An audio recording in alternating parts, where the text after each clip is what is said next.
Welcome to the Wake Up Call Live, where we have authentic, action-oriented conversations about creating truly inclusive workplaces where people feel they belong. Hi, I'm Lori Battaglia. I'm the CEO of Aligned at Work, and each month I sit down with change makers that are navigating the difficult waters of life and work. We dive deep into what's working, what isn't, and what's next in leadership and life.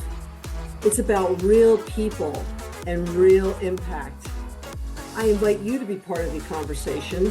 You can put a question or a comment in the box and we'll be happy to address it on the show. Your voice matters.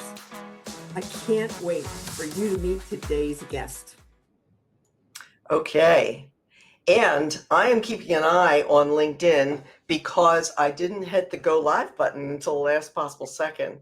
So, Angela, we're going to start just like we're on. So let's do this thing.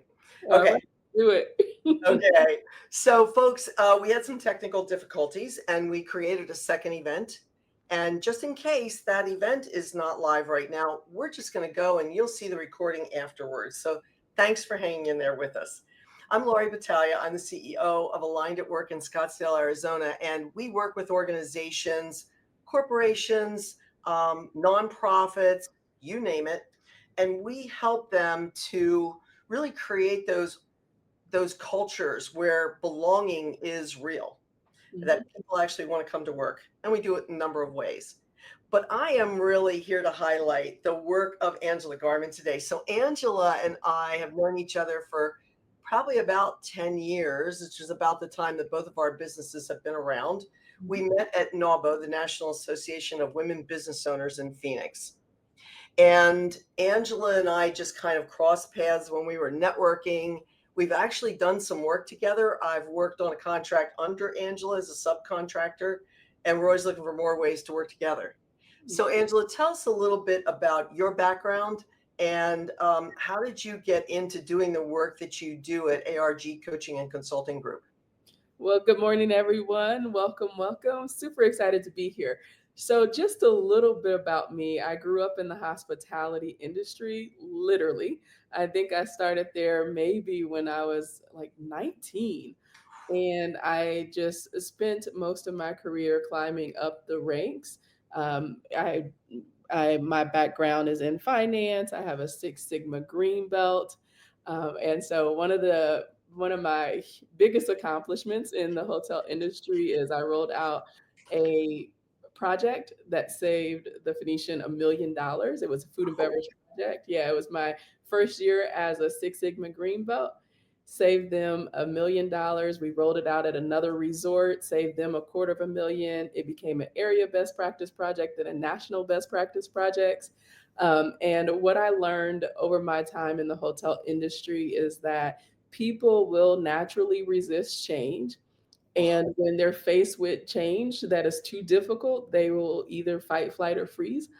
And there is always, there's always that group that is looking for other people to step up and lead during change. And so that's a space where I've always excelled, is helping people really understand how change is impacting them, and how can they move beyond their fears and barriers to overcome the changes in their life. Nice, nice.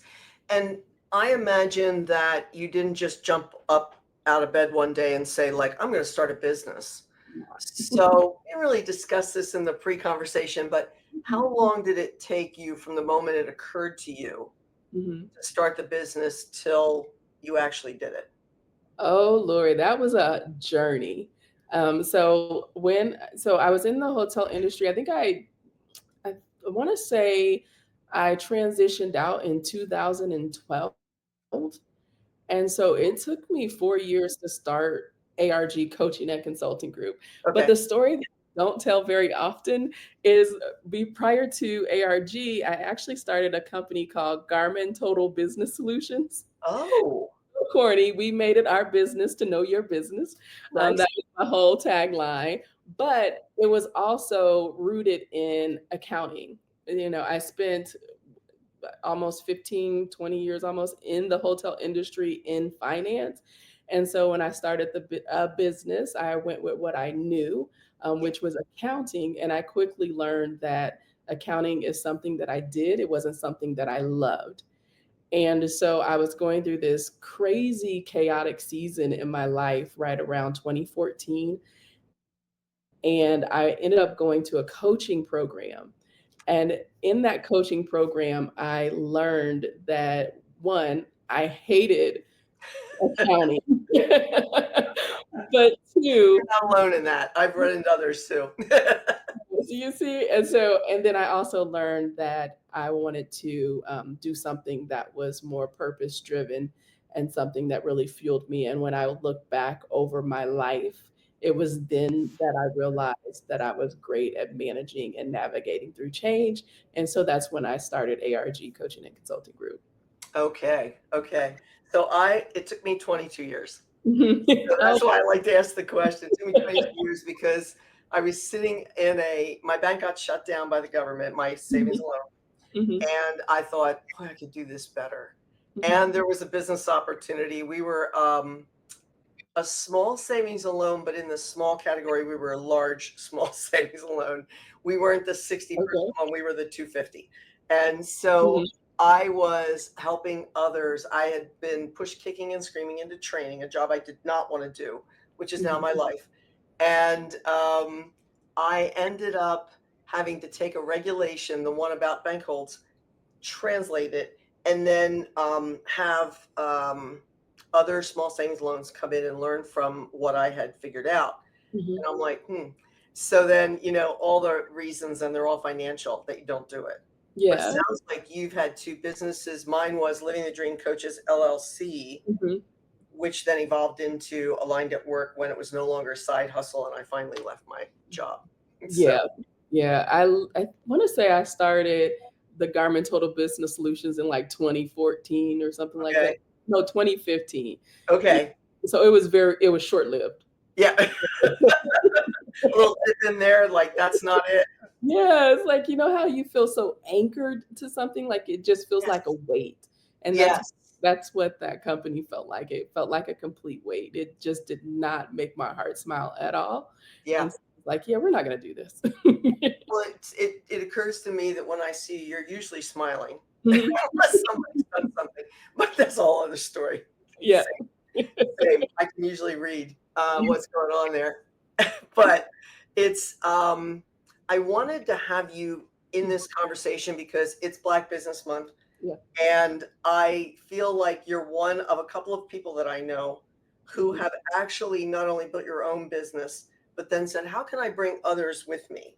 Yeah. How can I take other Black business owners?" I know a lot of them, Yeah. but they don't have the accelerator program. So, can you Yeah. talk a little bit about how did that See Me program come around?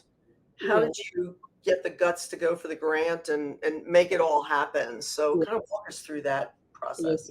So I'm gonna back up and just share a Yeah. little bit about it. So ARG, so first and foremost, my journey has been a very interesting journey, and I'll just give a backdrop.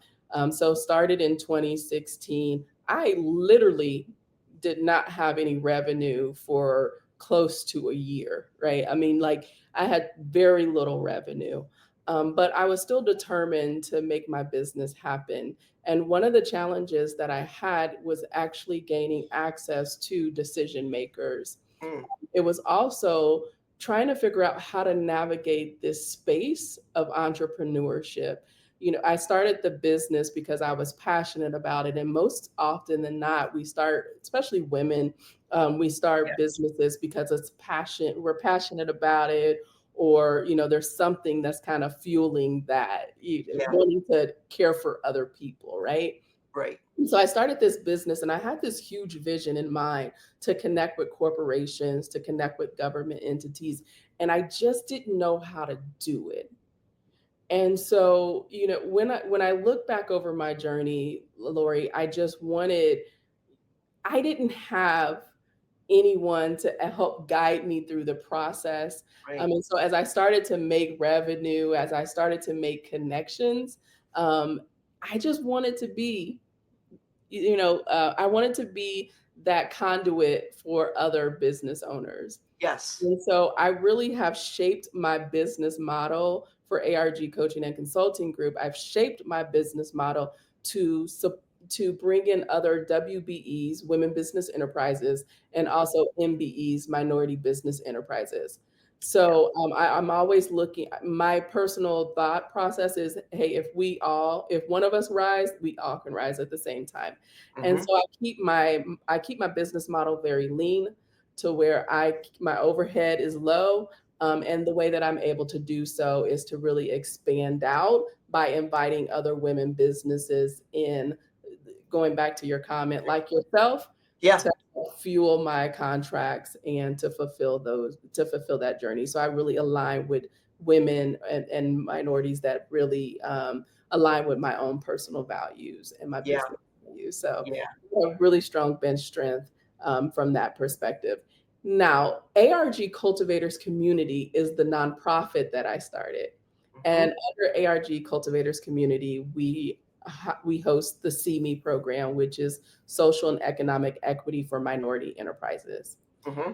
And so when I started in NABO with you, I also became the president of NABO a few years later. And I was given the American Express report that the state of women owned businesses. Yeah. And it showed that if parity had been reached in 2019, that minority women owned businesses would have generated $981 billion.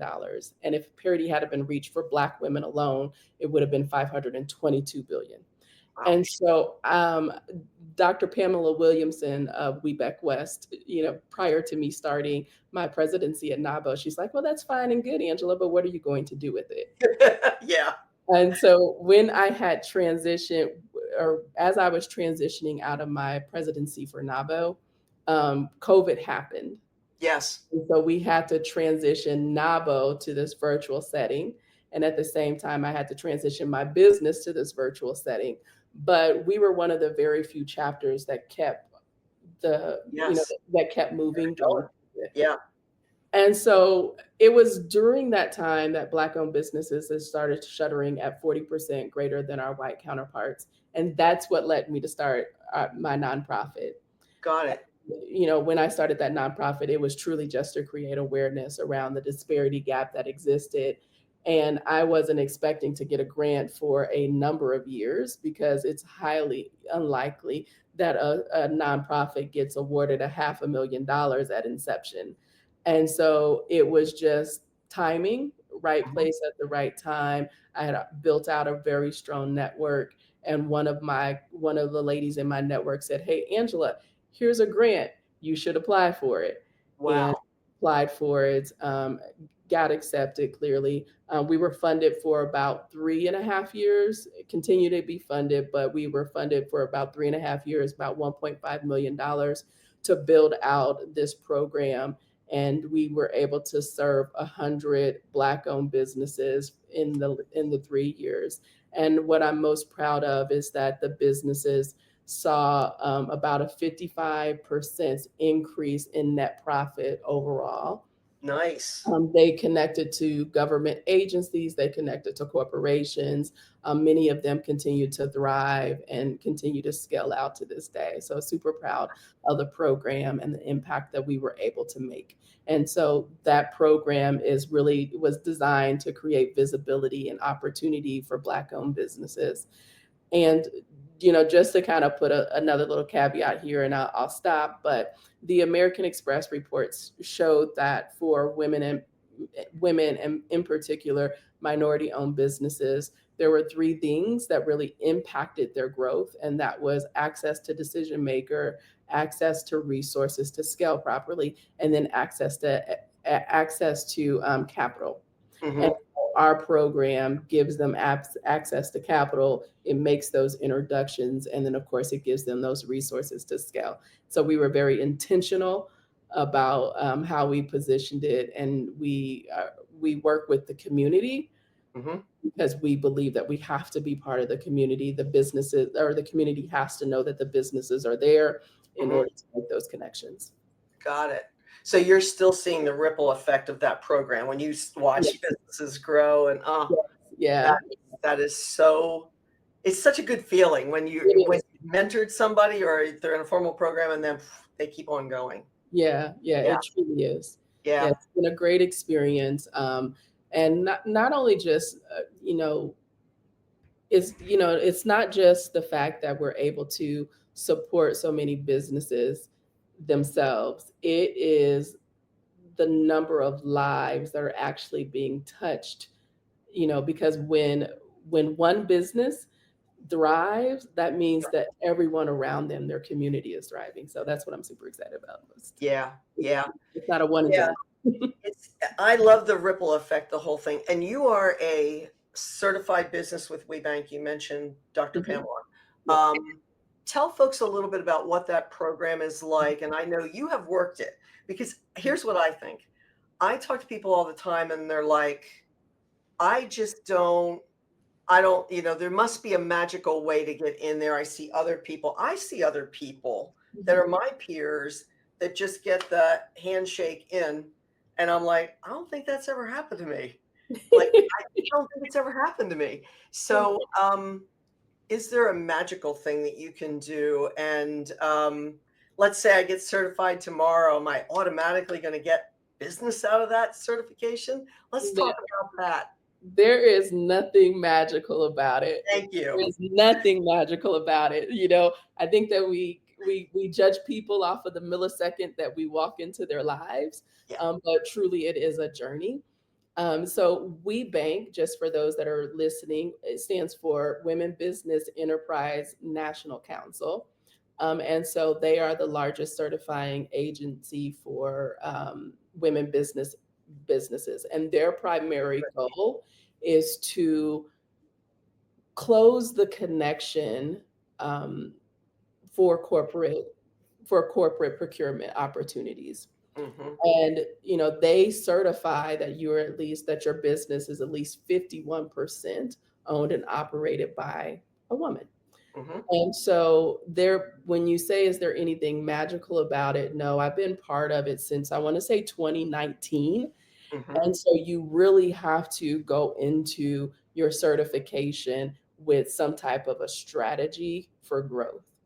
Yep. And a lot of women will go into their certification, or they'll go through the certification progress or process, which is extremely it's detailed. Hmm. For a lot of people it might be slightly intimidating, but they're not looking to count you out in any way. In fact, they're looking to count you in. So there is no judgment on how much revenue you're bringing in. In fact, I think when I first joined, my revenue was still extremely low. And so, but what they want to do is to help you grow. And so they essentially connect you with supplier diversity professionals within these larger organizations.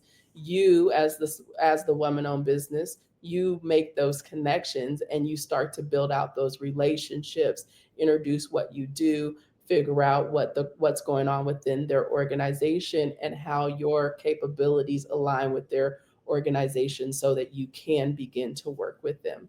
Sometimes it takes it's some you know I've worked a relationship, or I've nurtured a relationship for 5 years before I've Yes. got a contract. Yes. But it takes that. Yeah. You have to stick to it. You have to look for opportunities. Sometimes opportunities will present themselves to you, but more often than not, you have to look for those opportunities and then align with those opportunities and make it happen. So it is a straight hustle. There is nothing magical about it. You just have to have that strategy and keep working that strategy. Yeah. I wanted to hear that because over the life of my business, I've just had that conversation over and over again, and people are looking for the magical, like, well, I got match made with this big organization. Mhm. Yeah.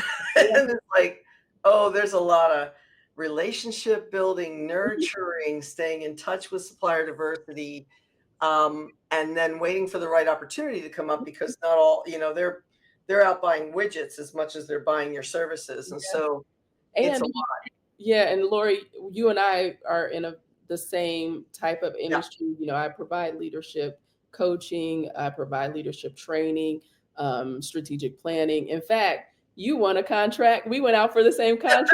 And you ended up with that contract, which it's great and to that see. company loves you, and I Yeah.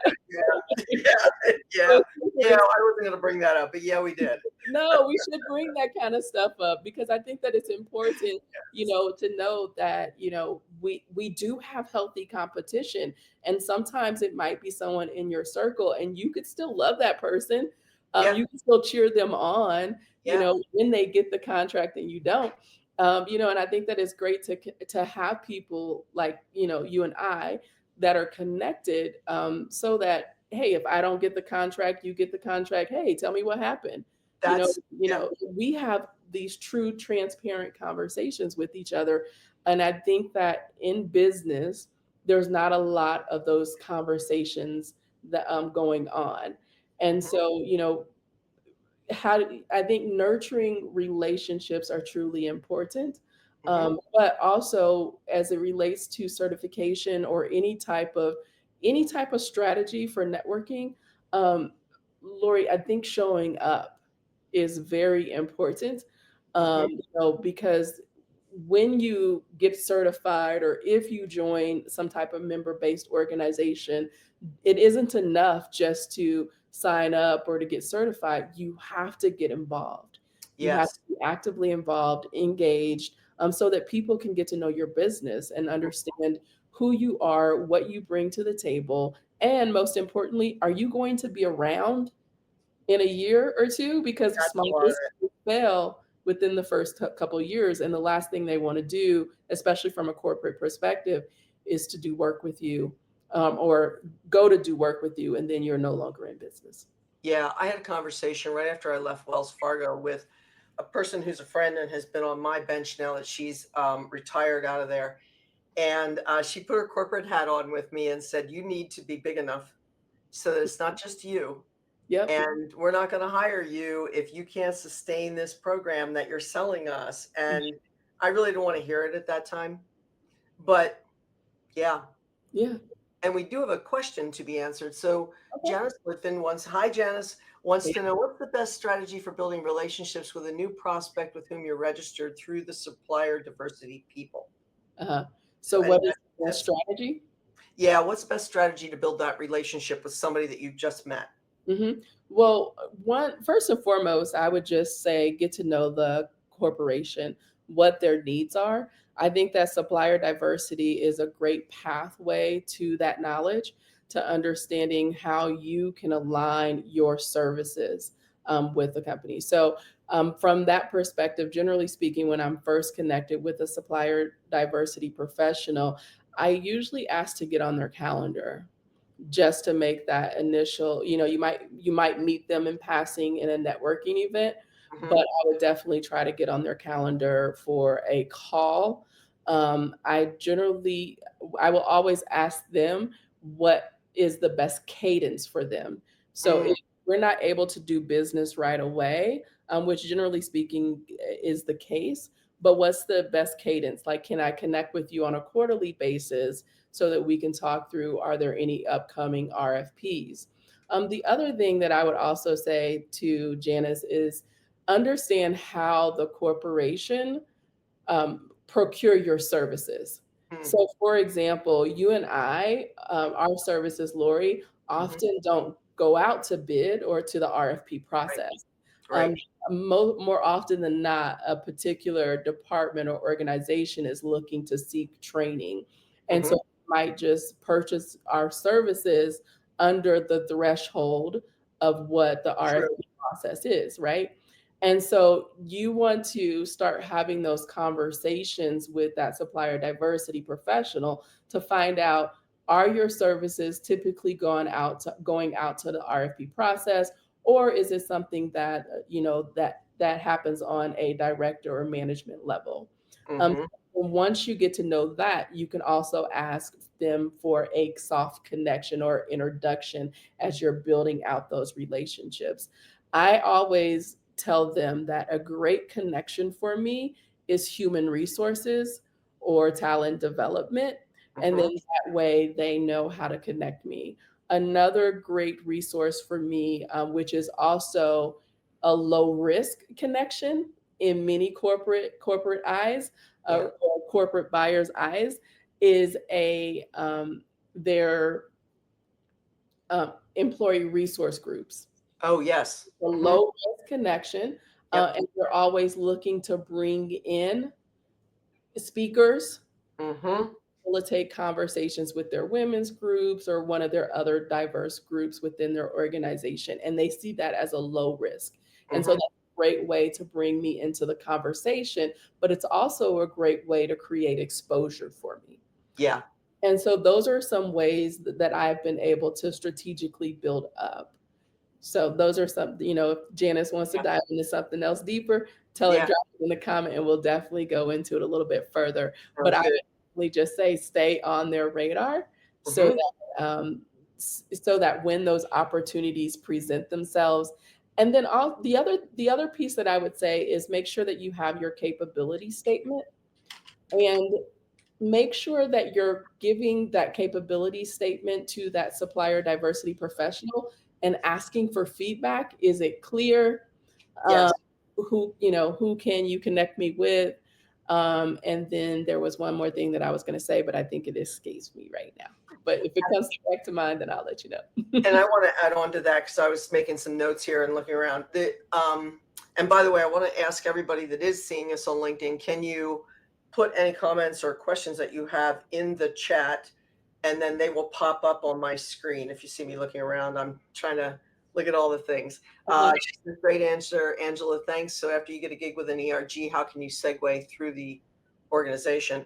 I would just, before we jump to that, be really respectful of the time of people. Like it was that Mhm, connection that with that corporation that we have in common. mhm, Um, it was at a Nobo breakfast one time where one of them said to me, "You need a two pager at most, mhm. one pager, two pager, because I've got a whole capabilities briefing that's massive and takes an hour, maybe. Yeah, But they don't have that kind of time. I know. So, so can you talk about then bouncing and segueing into the rest of the organization? Any tips for that? For So low barrier entry with the ERG and then bouncing in.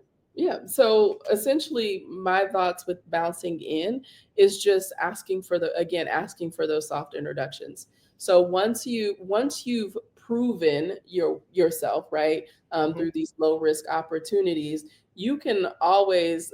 I always encourage at the end of every conversation, for especially if I'm doing a larger speaking engagement. I always encourage them to connect with me on LinkedIn, and so then that way you're building out other connections within the organization. But then I also, just depending on the services, you're and I'm making the assumption that Janice could potentially be something like a consultant as well. Yes. Yeah. Um, She's a professional speaker. Okay, Yes. professional Yeah. speaker. Okay, awesome. So then I would just, at the end of any type of speaking engagement, I always encourage them to reach back, connect with me if they have any questions. And then also after the speaking engagement is over, I always do a debrief Yeah. with, do a debrief. And then and generally speaking, after you've debriefed, they will say, "Oh, you had so many people that wanted to connect, or such and such was asking if you could come speak with their resource group." And so then, yes, that's another segue. Mhm. Then also because we do coaching, Lori, do you do coaching? You still do Yeah. coaching? Yeah. Okay, okay. Yes. So because our organization provide coaching as well, whenever I do my debrief from a speaking engagement, I also say, hey, we also coach. And so if there is a need for coaching, can I send you over my coaching capability as well as my case study, so that you can share it out with your team? So you gave a lot of good tips there about things that you need to get in order. Now, Mhm. I will say that for anybody that's getting started with this, don't wait till you have all the things ready. Mm-mm, don't. Just get in there and let the need for it create the need for you to do it now. Hmm. But you talked about the capability statement. Something you just said that just slipped out of my head was really good. Yeah. Following up, Well, deeper. Okay. the nurture thing and following up is really, really important because I have not always done that. And Mhm. now that I do it much more routinely, now we're getting more business than we ever have because of that follow up. Mm, So you really need a good system in place to do that. And even if you don't have it, in the words of my business coach, you have permission to follow up even 2 years later. We just did a gig that I had a guy's name hanging on a sticky note, not my current system, but because we kept missing each other. We wanted to talk, we kept missing. And he had just moved to a new organization. I was telling him about how we'd just gotten back from another gig mhm. of a company wide meeting. And he said, we're having a company wide meeting. And we just got back last week from Minnesota doing day one for them. Yeah. And so, case study. Thank you. Case study. So, Okay. thank Yeah. case study, one-page case study, or if it's really worthy of it, a white paper. It could always be nice of multiple things. So Yeah. And yeah, then, and then once you do complete, whatever engagement it is, always ask for feedback. I'm not always the best at asking for feedback, but if you can ask for feedback and or any type of a write up that they could provide you so that you could put on your website or even a recommendation on LinkedIn, that also helps to grow, grow your platform as well. yeah, and gather your statistics. Yeah, yeah. We started measuring the Great at before. that. Yeah, the Yeah. before and the after.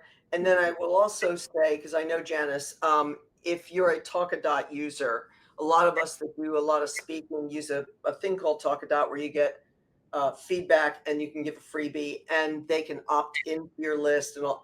Sometimes you can't use that in a corporate setting because you're not allowed to gather the employee information and everything. So just check that out before you go in and get yourself in trouble. Yeah. Lori, You don't want to make a career ending mistake there. yeah, that's very valid. Yeah. Make sure that you know how the corporation wants to engage with you. Because I worked with a utility company last year where I developed out an 8-month program for their team. And Mhm. they were very specific. Do not add slides to connect with you. Do not add any type of a link to where they could where they have to click on. And so they were extremely specific on what they wanted their engagement to look like. And so I would definitely say to make sure that you know how to engage. So ask those questions on the front end so that you don't, so that you don't make the mistake. Yeah.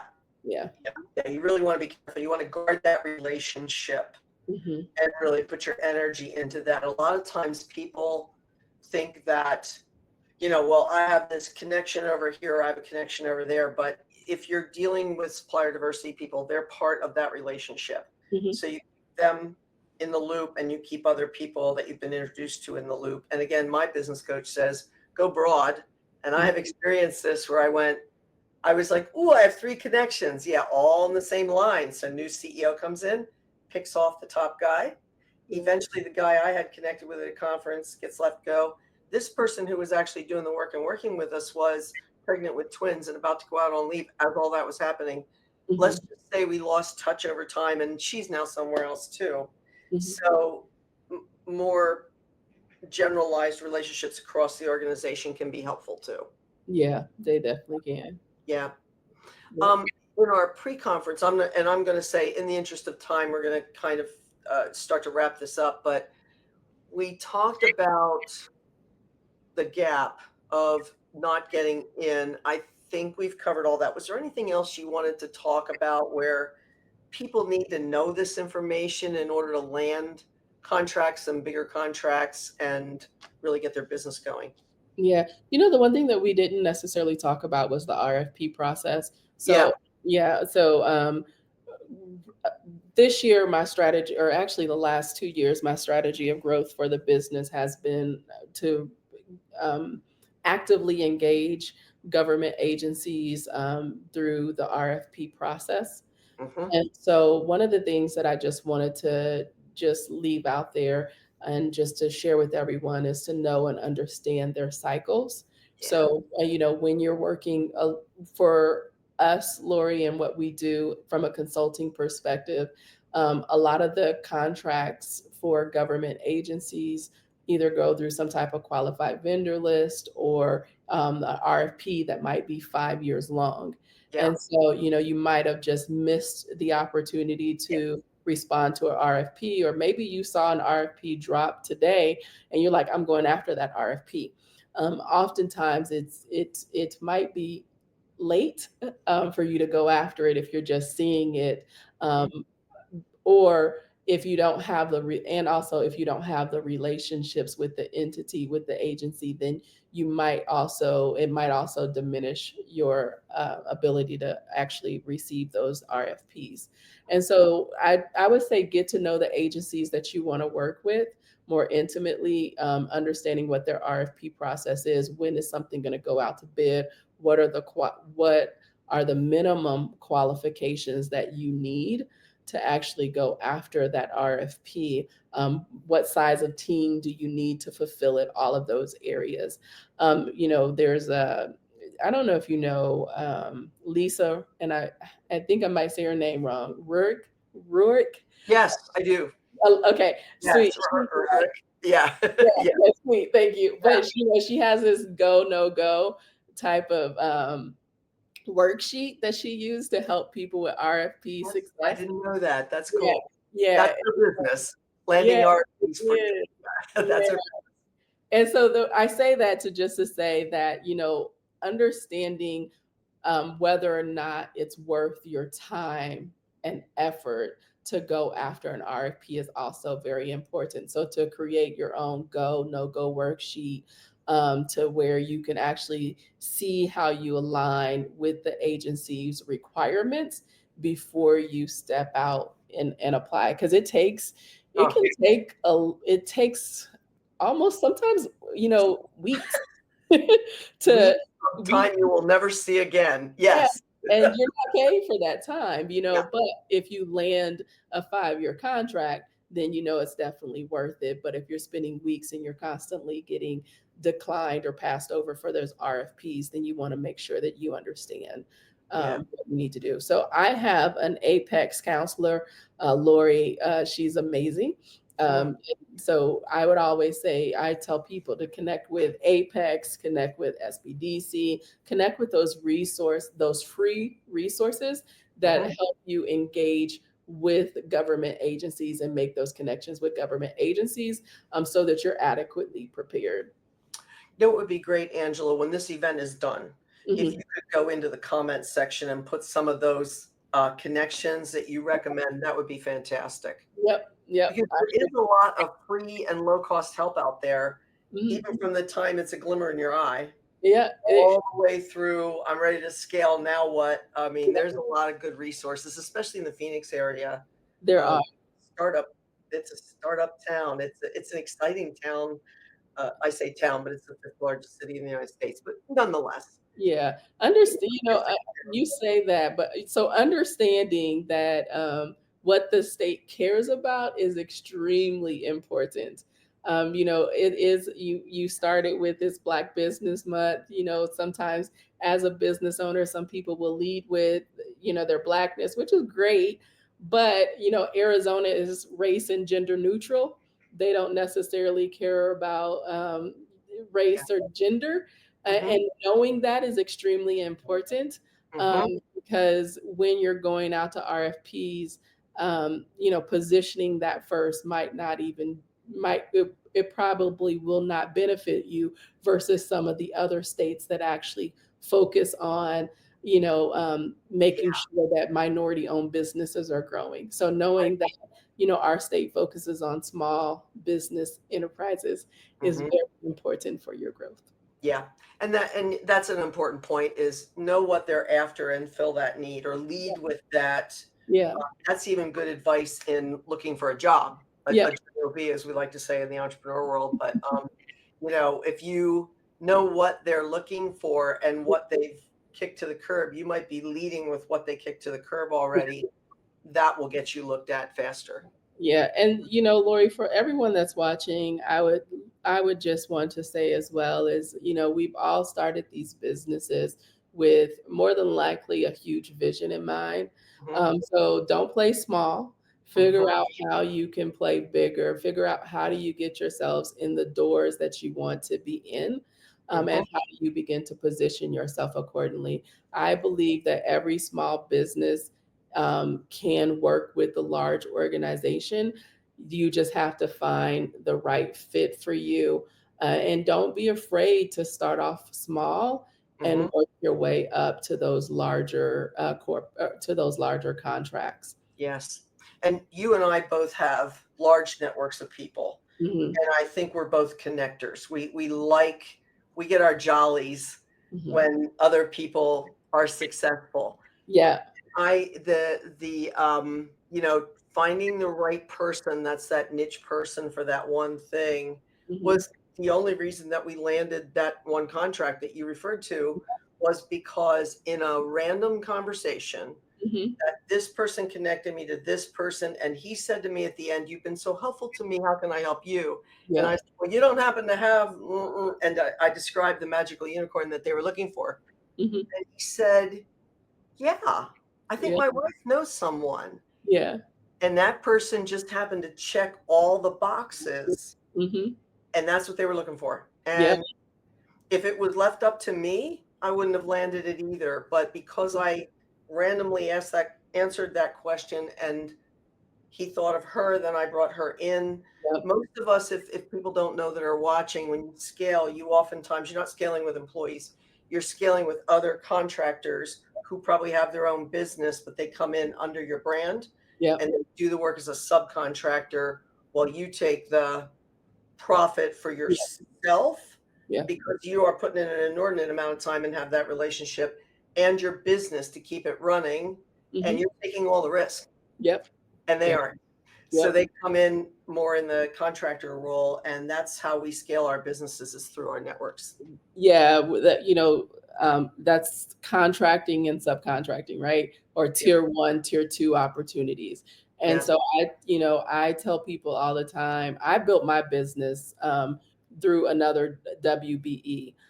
She, it gave me past performance and Mhm. their inside out learning. Shout out to Sharon Lamb, Dr. Sharon Lamb Hartman, for everything that she does as well. But don't be afraid to work under another woman-owned business, especially if your values align. Or it doesn't have to be woman-owned. I just think that I'm passionate about it for Right. sure. Yeah. But don't be afraid to come in and subcontract. Lori and I, we are very much so equals.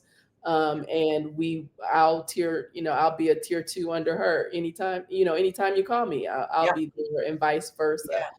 Yep. And if you can strategically align yourself with some key partners, Mm. and you can begin to grow your businesses together. But I wanted to just kind of hone in on that point of subcontracting or tier 2 work. Uh, you are able to build the past performance under other people without the risk. And if you're just getting started, then what that allows you to do is it allows you to, one, grow in different industries, two, gain experience as and it's modeled, right? You get Mhm. to see model um, Mhm. business model that you might not normally see just working True. solo. True. And I would say I remember the point where my business was like 2/3 subcontracting and Mhm. 1/3 what I was bringing in on my own. It started to shift, and then Yeah. eventually I was like, "Okay, I'm Yeah. gonna I'm gonna call the halt to it and not subcontract anymore." Yep. Unless it's like this magical thing that, I Yep. can't resist, but, I don't do a lot of my own delivery anymore. I have people Mhm. doing the delivery of the programs that I land for Aligned at Work. So, Yeah. yeah, if you see me out there, you'll see me out there less and less as Yeah. time goes on, and, more precise about how I get out there. Yeah. Yeah. So is there anything else that we wanted to talk about that we didn't? And I'm looking at my list. I'm looking at mine. And I I think would say, let's get the banner out there for the Cultivator, the Business Growth Series. You want to say a little bit about that? Yep. So we have this 5-month series. It's called the Business Growth Series, and it runs through the CME program on the nonprofit side. So there is a no cost to you. And each month we are essentially talking about some type of a business growth strategy. This month we're talking about closing the connection to contract gap so that you can shrink the time that it takes for you to close a deal. So you will walk away with a strategy of growth. We do meet at the studios at Mesa Studio. Wait a minute, let me say that again. Studios at the Mesa City Center. There we go. Uh, Fancy. you know, it's a small, intimate group, and we just really want to help you grow out your business. So we give you live, practical, and applicable strategies for growth for your business. So you'll walk away with something that you can take back and apply right away. So that business growth series will run through December. There's actually a $10,000 grant that's attached to that. And so 5 lucky finalists will be able to pitch for up to $10,000. So come out. Do they have to go to all of the series? They got to go to 3 out of the 5s. And Okay. this is our this month in August 20th Mhm. is just the second series. So they can still join us for the next one. Okay. It's not too late. It's And you not might too win late. 10,000. I love it. I love it. So Yeah, that's for Phoenix area folks. yeah. Um, and Valley of the Sun, or anybody that wants to drive down from the north or up from the south, come on and Anybody join. that It'll wants be to worth join. your while. Yep, if you're just popping into town and you want some business growth, hey, come on in, swing by. And I am super excited to share that on my platform, angelagarmin.com, we will be launching some on-demand modules really soon Okay. for the business growth series, or for business growth as well. Some very pointed conversations. So definitely keep stay, you That's, know, stay yeah, connected. There's some exciting things that we're about to launch, and so I'm looking forward to just what the future holds. there we are. So Yep. AngelaRgarmin.com. Mhm. And how do you want people? We also have your business, not the Yeah. nonprofit. So we have Yep. your business link as well. There we go. Yep. And how should people get in touch with you? Should they do it through one of those websites or here on LinkedIn, or what do you prefer? You know what? Whatever makes it easiest for you. If you're connected on LinkedIn, all of my information is on LinkedIn. Oh, Feel free to reach out. Don't spam me. Please don't yeah. spam me. Oh, Lord. You I don't can know go. about you, but like I can't. I tell people, come on over to my email. I can't. I Yeah. can't. It's just too much. It's a lot, but yeah, Yeah. just connect with me. I'm always looking to connect with people. So however you want to connect with me, I'm there. Okay. Did we cover it all? I think we did. I think that, I've spent a lot of time talking about how to. I don't think that I really shouted out what ARG, my for-profit is, Yes, but please. Tell And us. so I'll give you my 30-second elevator speech. So think about the biggest challenges that your organization is currently faced with. Are your teams and leaders able to manage through those changes? So ARG Coaching and Consulting Group is a strategic change management consulting firm. We work with leaders across the nation as they conquer change and cultivate results. So we provide leadership development training, coaching, strategic planning, as well as organizational assessments to help your team align, redefine, and grow through change. So, Love it. That's well done. Maybe you can work with me on mine. I don't have one. okay. Yeah. Lori, I don't think you need one, but I just show up and, but I've picked a number of them around. I'm like, nothing feels right. So, well, however I can support you, please let me know. I'm super excited to be on your show, and I appreciate you for sure. but we appreciate you. We appreciate everybody that followed us from one link to the other. Thank you, Janice. Might only be you, Janice, but that's okay. This thing will be out there immediately. And Thank you so much, Angela. I can't thank you enough. And I know this is your birthday month, so It is. happy Yeah. belated. Thank Belated? Belated. Yeah, it was August 10th. Okay, that's what I was like. I felt like it was back there on the weekend at some point. Yeah. I You hope got it was wonderful and enjoy your time on, in your getaway. all right. And I will. yeah, have a good time. All right, Okay. lady. Thanks, everybody. We'll talk to you soon. Thank you. Bye-bye. Bye.